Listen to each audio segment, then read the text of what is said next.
The assassin.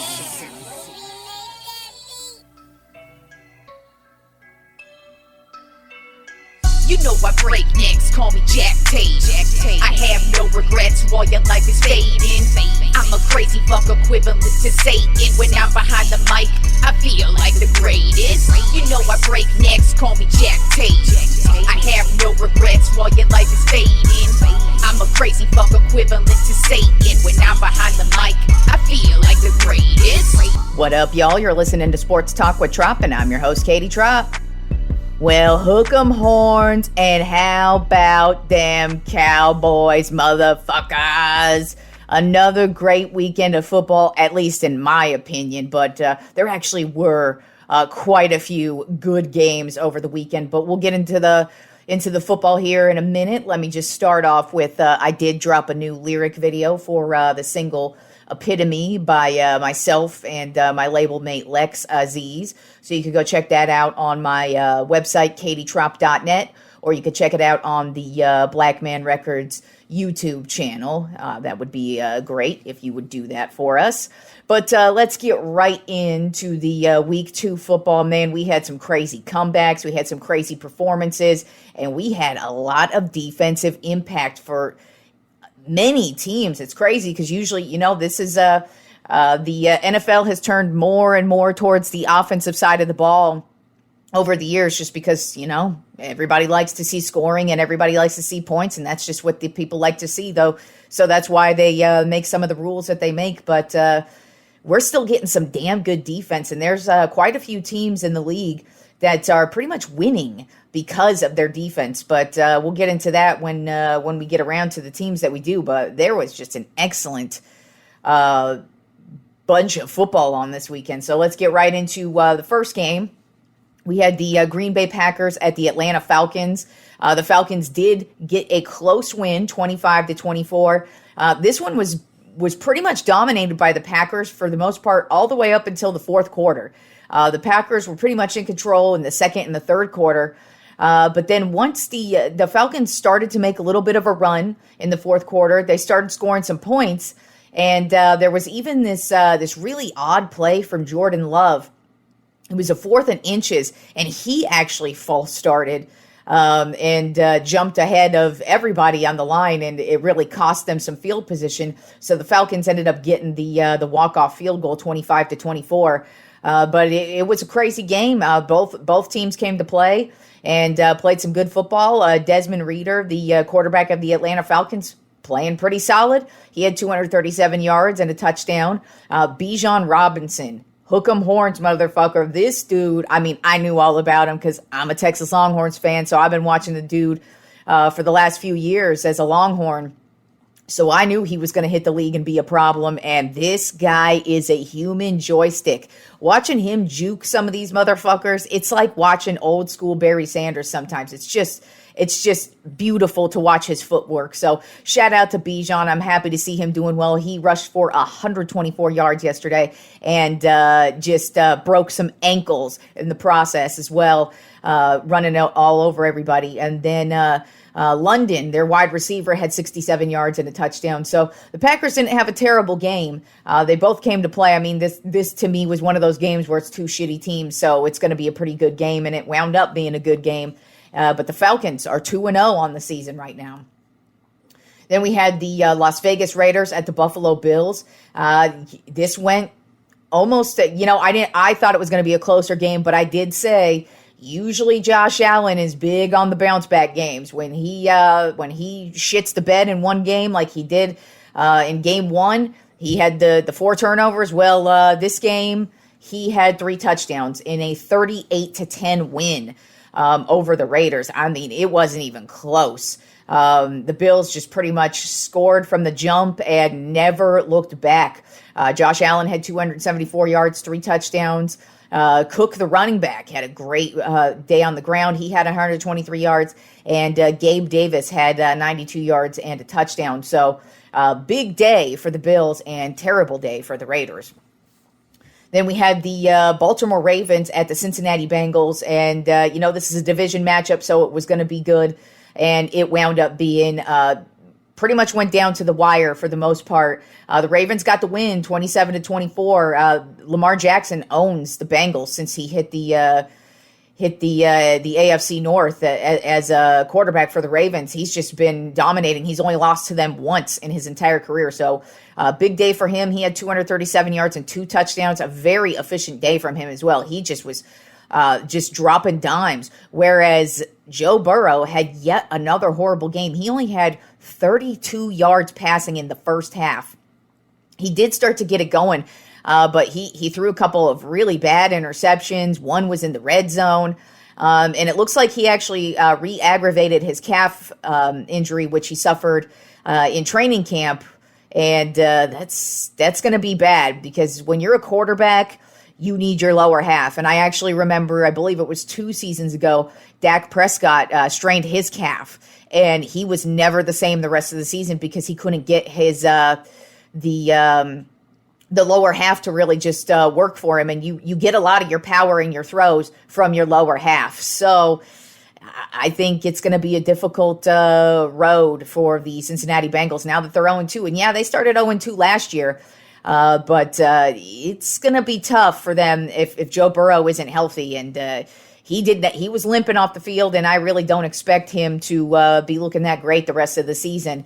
It's going to be difficult for that thing to heal if he keeps playing on it, and it could end up getting worse if he keeps playing on it. For the Ravens, though, Gus Edwards, he had to step in. He's now the starting running back, and he had 62 yards and a touchdown. And then T. Higgins for the Bengals, he had a big day. You know, week 1, he was extremely quiet, didn't have shit go his way. Well, in this game, he had 89 yards and 2 big touchdowns. But unfortunately, it was not enough for him because the Ravens got that big win, 27-24, in Cincinnati.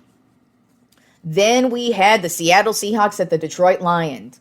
What have I been telling y'all about the Lions? Now, I don't want to diss them. They are in a terrible division. I feel like any team in the NFC North could win that division at this point in time. None of those teams look good.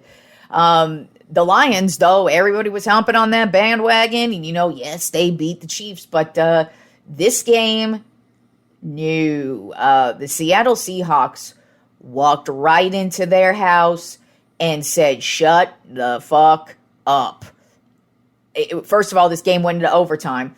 But like Geno Smith, sometimes this dude, he plays like shit. And then there are times where he goes off. In this game, he went off for 328 yards and 2 touchdowns. And had the game-winning drive in overtime for a 37-31 win from the Seahawks over the Lions. And man, like I said, it was a good game from the Lions. You can't take anything away from them. But it's just funny that everybody was hopping on that bandwagon. And hell, even I didn't think the Seahawks were going to show up for this one, but they sure did. I mean, it was back and forth the whole way through. You got to give it up to them because they just played a great game. Montgomery for the Lions, he had a good day on the ground, 67 yards and a touchdown. And Amon-Ra St. Brown, he also had 102 yards receiving. So it was a nice offensive battle between both teams, but the Seahawks, man, Geno Smith, he was unstoppable yesterday, and they walked right into Detroit and ripped their hearts out. Then we had another overtime matchup between the Los Angeles Chargers and the Tennessee Titans, and the Titans walked away with the win, 27-24. Ryan Tannehill was making some big plays. He didn't have like major numbers, but he made the big plays when he needed to. And I mean, it also helped because they have such a balanced attack. Derrick Henry, no matter what's going on with that offense, if you have a healthy Derrick Henry, he's a huge weapon for you. He had 80 yards on the ground and a touchdown. But Tannehill, man, he was the one who stood in the pocket, made the big throws, put them into position to get these game-winning and game just to set them up in position to win. And so it was a big day from him.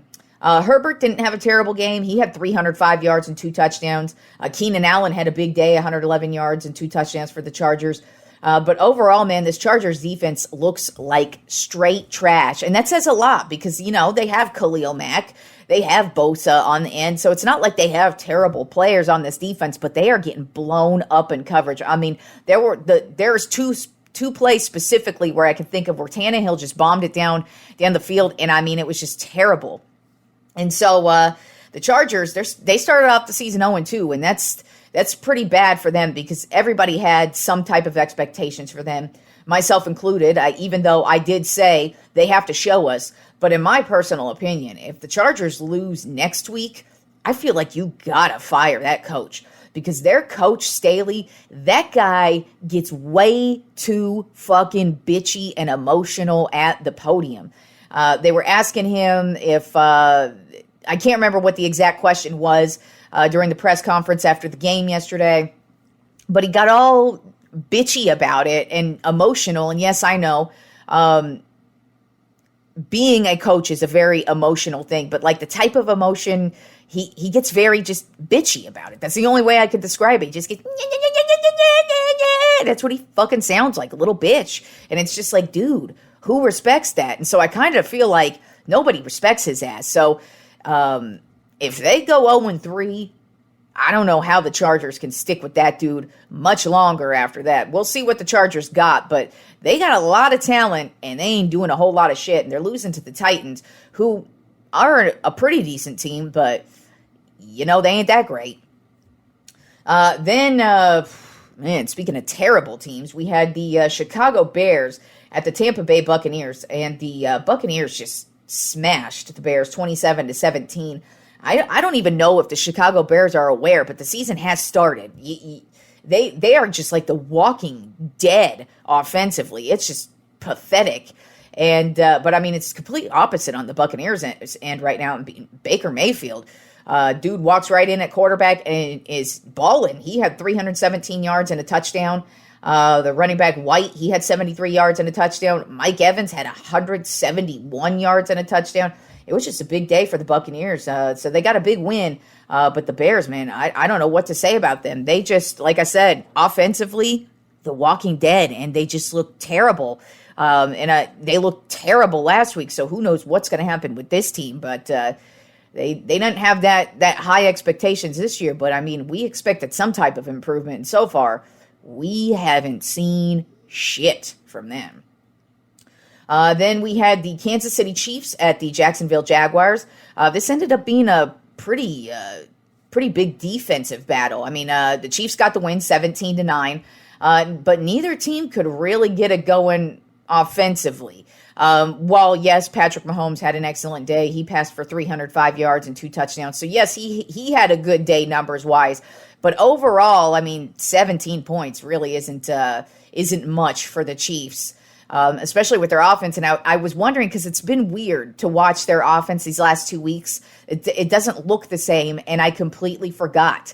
Eric Bieniemy is no longer their offensive coordinator. He is now with the Washington Commanders. And so that, to me, has shown, I've noticed a change. I don't know if it's going to be a change that necessarily means they aren't a playoff contender or something of that nature, but I have a feeling it could be something that could cost them a couple of games along the way. Who knows? They are the Chiefs. They could always work out the kinks in the end. But their offense has not looked typical Kansas City Chiefs offense these last 2 games. Nothing to be alarmed about, but I mean, who knows what's going on with them. But that's what I've noticed with them. But defensively, they actually are doing pretty damn good, which is not what they're known for. But I mean, they held the Jaguars to only 9 points yesterday and really just held them in check. So pretty solid game from the Chiefs. Then we had the Indianapolis Colts at the Houston Texans, and the Colts did exactly what I expected them to do. They killed the Texans 31-20. It wasn't close. It was a runaway from the jump.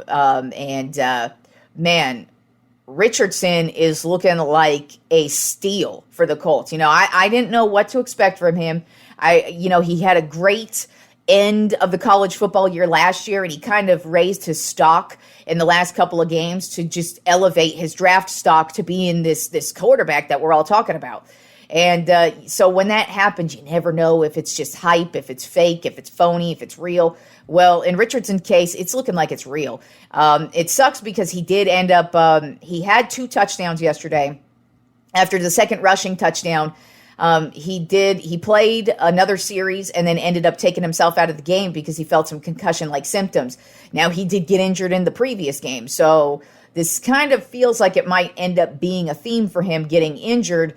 But Gardner Minshew came right in, took right over, and didn't play a bad game either. And I mean, the lead that the Colts ended up getting on the Texans, I mean, the Texans are a terrible ass team. But with the lead they got, it didn't really matter what Minshew did. He just had to come in and manage the game. But I will say, speaking of young quarterbacks, Richardson wasn't the only one doing his thing yesterday. C.J. Stroud had a damn good game. He passed for 384 yards and 2 touchdowns. So don't sleep on that rookie either. But he does play for the Texans, so it's going to be difficult to really hear much about him because the Texans are freaking terrible. Then the afternoon games, beginning with the San Francisco 49ers at the Los Angeles Rams. This game started out close, but then the 49ers just ran away with it. They walked away with the win 30-23. Like I said, it was back and forth to start. But then the fourth quarter rolled around and the Niners were like, we're just going to, you can't beat us. They just play that ugly ball where they're just going to beat you down all 4 quarters, and you just won't have enough energy to keep up with them. And that was basically what this was. Also, Stafford did have a couple of picks, and that cost them some field position and some points as well. So that wasn't anything they wanted to see. But I will say, I think the Rams are doing a lot better than most people expected them to do. I mean, their rookie right now, wide receiver, Puka Nacua, this guy he had 15 receptions, which is a rookie record, for 147 yards yesterday. So, I mean, when they get Cooper Kupp back, this is probably going to be a pretty electric offense if Cooper Kupp can make the type of impact he usually makes. Because now they got Nacua. They've got this Kyron Williams guy who scored a couple touchdowns yesterday as well, and he had a big game week 1. So, I mean, to me, the Rams are looking pretty decent. They just weren't able to overcome the overpowering 49ers, which, I mean, hey, they're great at all positions, basically. So I see why the Niners dominated them, and they did. But even though Matthew Stafford had the 2 interceptions, he still had a solid day, 307 yards and a touchdown. Christian McCaffrey, he has started off his season right. He's got 20 carries, 116 yards and a touchdown yesterday. And it just was an overall solid day from the 49ers offensively and defensively, getting the couple of takeaways that they got as well. Then we had the New York Giants at the Arizona Cardinals. This started out looking like, oh my God, the Giants, what's going on here? Because the Giants actually, they lost to my Cowboys 40-0 in week 1. And so then the Cardinals go up 7-0, and then 10-0, and it's just like you're looking at it. You're like, are the Giants ever going to score? I mean, never mind them getting their asses kicked. It's like, are you just going to at least score 3 points? Well, they woke up in the second half, and when I say woke up, they woke up so much that they overcame their 21-point deficit that they had, and ended up winning and beating the Cardinals in their home 31-28. Now, yes, the Cardinals are a terrible team, but, I mean, they had a 21-point lead. And like I said, it was just like a smattering. And, I mean, the Giants are coming off of one of the worst losses in NFL history, not just in their history, but, like, in league history. It was a historically bad game for the Giants. Thanks to my Cowboys. But to overcome that, and then to overcome the 21-point deficit and get the win in this one, that's big for all of them. Daniel Jones was big in yesterday's game as to why they had the comeback. He had 321 yards through the air and 2 touchdowns and an interception. And then Hyatt was his receiver of choice with 89 yards. And then Connor on the ground for the Arizona Cardinals had a really good day, 106 yards and a touchdown. So it was probably one of the most exciting games of the day, which was very unexpected because nobody expected that because both teams are trash and we don't expect much from them. But hey, they gave us a really, really good game. Then we had another excellent game, Washington Commanders at the Denver Broncos. The Commanders were down big as well. I can't remember if it was 21, 24. It was bad. It was bad at one point. But then they finally started to get it going, and then the second half, it really took off. I mean, the first half, the Broncos looked like they were just going to dominate everything. And then the Commanders slowly started to chip away at things. And then, unfortunately, the turning point ended up being Russell Wilson's fault. He was running, trying to get a first down, and he ended up fumbling the ball while he was getting tackled. The funny thing was to me when I was watching it, I was like, is this dude going to like try and get the fumble? It didn't even look like he was going to attempt to get the fumble. He looked like he thought he was just going to get up and go, oh yeah, me gets the first down, yay. No, he didn't even like jump for the fumble.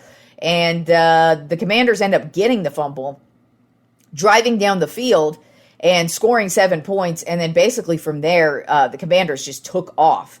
And they would ultimately get the win 35-33. The Broncos would have a really, really amazing play that almost never happens. You know, the last second Hail Mary play. Russell Wilson did. He just threw up a Hail Mary. They needed 8 points to tie the game. So they needed the touchdown. So he tosses up a prayer. Boop, boop. It's just being tipped around by everybody, and then it magically lands into the receiver of a Denver Broncos receiver, and they score the touchdown. Now they need the 2-point conversion to tie things up. Well, sucks for them. They failed the 2-point conversion, and the Commanders walk away with the win, as they should have, because if you have that type of collapse, you don't deserve to win.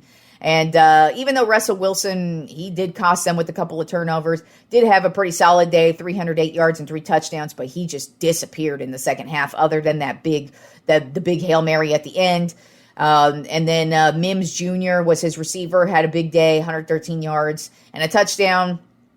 And then Brian Robinson Jr. for the Commanders, he had a big day, 87 yards on the ground and 2 touchdowns. So big win for the Commanders and big loss for the Broncos. And didn't look good for Russell Wilson, especially because it doesn't look like this is a coaching problem. It looks like it's a him problem. So we'll see how things go for them the rest of the season. But that's a terrible loss to have to try and overcome. And then rounding out the afternoon games, we had the New York Jets at my Dallas Cowboys. And my Cowboys absolutely obliterated the Jets, as they should have, but they looked great doing it. They won 30-10. Dak Prescott had one of the most efficient days I've ever watched him play. And it's so funny because I knew nobody was going to talk about it today, but I mean, he went 30 for 38 yesterday. And there's always this stat that when Dak throws when he has, I think it's over 28 attempts in a game, they usually lose the game. And everybody always goes all hog wild over that retarded little stat. Like that has anything to do with anything in the game. But then when he actually overcomes it and does something right, like yesterday, going 30 for 38 with 255 yards and 2 touchdowns, no turnovers. His one and only mistake was an almost interception to Sauce Gardner, but it was an almost interception, so it didn't happen, so who cares? But I mean, it was just an extremely efficient day from him. And you could just tell he's feeling this offense that Mike McCarthy is working with. It's a very balanced offense too. I mean, Tony Pollard got touches yesterday. Deuce Vaughn got touches yesterday. I can't remember, it was Dowdle got touches yesterday. So every running back is getting touches and they're making big plays. CD Lamb had 143 yards receiving yesterday and was making some of the biggest plays of his life. But it's all about that big dude, Micah fucking Parsons on defense. He had 4 tackles. 3 of the tackles were for loss, 2 sacks, and 1 fumble recovery. The dude is a beast. And even when he doesn't actually sack you or tackle you, he affects the play. I mean, the Cowboys defense had 3 interceptions yesterday. One of those interceptions was all because little Zach Wilson was being chased by Micah and was about to be freaking thrown to the ground. And the offensive lineman even held Micah Parsons, but Micah Parsons still was able to almost get up in Wilson's butt. And Wilson ends up throwing this beautiful interception right to the Cowboys and sets them up in beautiful position for scoring position. But even on the plays that Micah Parsons doesn't actually do something, he affects everything defensively for this team. And I mean, we're a nightmare. It's just beautiful. And it's not just offensively either. I mean, our new kicker, he got a bunch of practice yesterday by knocking through a whole bunch of field goals all day long. So he's getting precise. So it's like offensively, the Cowboys are looking good. defensively, they're looking great. And even on special teams, they're doing big things. So I'm liking what I'm seeing from these Cowboys. And they took care of business yesterday. And then Sunday Night Football, Miami Dolphins at the New England Patriots. It was a smasher. You can't ever count Bill Belichick out. You can't. No matter how bad his teams are, no matter how bad the rosters are, he always comes up with these weird schemes, and it's just able to at least keep his team in it. Now, they haven't been able to execute and win the games, these last two games, as they failed to do last night. The Dolphins walked away with the win 24-17. But I mean, it was a really good battle between both teams. I mean, there was this one play that the Dolphins were kicking a field goal. And the Patriots tried this new thing where they had a guy come all the way from the right-hand side, just comes running out of nowhere and then blocks the field goal. And you could tell that affected the kicker on another field goal that they kicked that just completely hooked to the left, because he probably just had it in his head. That dude's coming again. Now, he didn't block the kick, but he still affected the play. So those are the type of things you always expect from Bill Belichick. But man, those Patriots fell short. They just don't look good offensively in any way, shape, or form. But the Dolphins, though, they played a pretty damn good game. Tua Tagovailoa had a solid game, 249 yards and a touchdown. Raheem Mostert had an excellent game, 121 yards on the ground and 2 touchdowns. And then Waddle had a good game, 86 yards.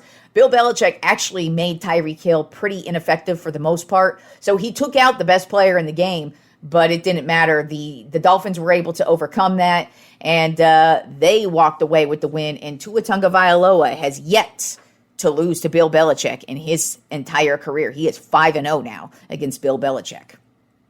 All right, now let's move on to the Monday Night Football games. We have 2 Monday Night Football games tonight. Usually week 2, that's when they start. They always throw in an extra Monday nighter for us. So tonight we start off with the New Orleans Saints at the Carolina Panthers. Right now the Saints are a 2.5-point favorite. The Panthers, they're just a very, very young team. Bryce Young, their rookie quarterback, he looks like he has a lot of potential, but it's going to take, he's going to go through the growing pains all season long, especially because he doesn't have a lot of weapons either. If he had like a number 1 receiver or a number 1 running back, somebody like that to just kind of anchor onto, I feel like they would have a better shot, especially because defensively and that front 7 for sure, they are a problem defensively, but offensively it's going to be a problem for them. New Orleans still finding their way as well. New quarterback, Derek Carr. So he still has to work his way in. But I mean, he looked like he worked his way in last week. And I just kind of expect this to be a defensive battle because it is it's a division matchup, and both teams, they're working with 2 new quarterbacks. But I feel like both teams have very good defenses, and I feel like this is going to be a very defensive game tonight for both the Saints and the Panthers. And I kind of feel like it's going to be one of those where it's mostly field goals and maybe 1 touchdown here and there. And I feel like they're going to be like random touchdowns too, like fumble recovery, kind of touchdowns like that is what I'm expecting. But I do have the New Orleans Saints winning this matchup 19-10. And then the second Monday Night Football matchup is the Cleveland Browns at the Pittsburgh Steelers. Right now, the Browns are a 1.5-point favorite. The Steelers look terrible offensively, and I don't know. I kind of have a feeling this might end up being Mike Tomlin's first losing season as the Steelers coach. That's not bad. The dude's been the coach for the Steelers for what feels like 100 years now, and he has yet to have a losing season. So to have your first losing season in 100 years, that's not bad, but I'm sure he doesn't want that on his record, because who the fuck does? But this offense is terrible. Pickett looks meh. Their receiving core is meh. Najee Harris really hasn't looked like he's going to do anything. But, what can he do with that terrible-ass offensive line? And their defense is going to be on the field so much that eventually all their good players on defense are going to start getting injured. The Browns, not that good of a team either, in my opinion. But I feel like they have Nick Chubb. They're probably going to ride him tonight. And this is yet another division matchup, so I feel like it's going to be a battle. Usually these games are a battle between the Browns and the Steelers, no matter how good or bad either team is. But I expect this to be a low-scoring affair as well. Like I said, defensive battle. So I kind of feel like, the Steelers probably will only get their one and only touchdown tonight on defense. But I have the Cleveland Browns winning this one 17-13. All right, now moving on to my top 10 MLB Power Rankings for the week. Not a lot of shakeup, we're getting closer and closer, but we did have quite a few more teams clinch playoff spots, so let's get right into it. At number 1 this week on the top 10 MLB Power Rankings, the reigning Power Rankings kings, the Braves, duh. They ain't going nowhere. Doesn't even matter. They're having a down week, but who the fuck cares? I'm lowering them. They're the best team in the league, no matter what anybody says. So they're 96-53 on the season, 5-5 in their last 10 games, so not that great. They took the series earlier in the week against the Phillies, but then got completely swept by the Marlins over the weekend. But they did have a bright spot last week. Matt Olson hit for an Atlanta Braves record 52nd home run, and so that is a team record, and he still has a couple more weeks of the season to go, so he can extend that out. But Matt Olson just having a career year with the Braves. Then at number 2 on my top 10 MLB Power Rankings, the Baltimore Orioles, overall record of 93-56. They're 5-5 in their last 10 games. This past week, they lost a series against the St. Louis Cardinals, but split a series against the Tampa Bay Rays, and they clinched a playoff spot this week. It is getting testy between them and the Rays because, like I said, they split the series against the Rays, so their grip on the American League East is starting to loosen a bit, but hey, they are officially in the playoffs, so we're going to see the Orioles regardless of whether they win the division or not. Then at number 3 on my top 10 MLB Power Rankings of the Los Angeles Dodgers, overall record of 91-57. They're 7-3 in their last 10 games. This past week, they lost a series against the Padres, but then swept the Seattle Mariners, who are just circling the drain right now. But the Dodgers officially clinched the National League West over the weekend, so they are not only into the playoffs, but they have officially won the division, which I am not surprised by whatsoever. Then at number 4 on my top 10 MLB Power Rankings, I have the Tampa Bay Rays, overall record of 92-59. They're 7-3 in their last 10 games. This past week, they took the series against the Minnesota Twins and split the series against the Baltimore Orioles, and they also clinched the playoff spot. So they are going to the playoffs regardless of whether they win the division or get in through a wild card spot. Then at number 5 on my top 10 MLB Power Rankings, I have the Milwaukee Brewers, overall record of 84-65. They're 7-3 in their last 10 games. This past week, they took the series against the Miami Marlins and the Washington Nationals, and they just keep cruising. If they keep playing this way, they most certainly are going to take that division. And their starting pitching is just deep. You've got Peralta with 12 wins on the season, a 3.79 ERA, and 200 strikeouts on the season. And then you also have Corbin Burns having a great year as well, 9 wins with a 3.56 ERA and 190 strikeouts. Then at number 6 on my top 10 MLB Power Rankings of the Arizona Diamondbacks, overall record of 79-72. They're 6-4 in their last 10 games. This past week, they lost the series to the Mets, but then swept the Chicago Cubs. And they're hovering around that wild card spot. Obviously, they lost the division to the Dodgers, but that's not a surprise at all. But hey, that strong start they got off to start the season has helped propel them to at least stay in the wild card hunt. And so that's where they're at right now. You have Christian Walker, their first baseman, having an amazing year, batting a .259 with 30 home runs and 93 RBI on the season. Then at number 7 on my top 10 MLB Power Rankings of the Houston Astros, overall record of 84-66. They're 5-5 in their last 10 games. This past week, they lost the series to the Oakland A's and the Kansas City Royals. So not a very good week for them because those are two terrible teams to be losing to.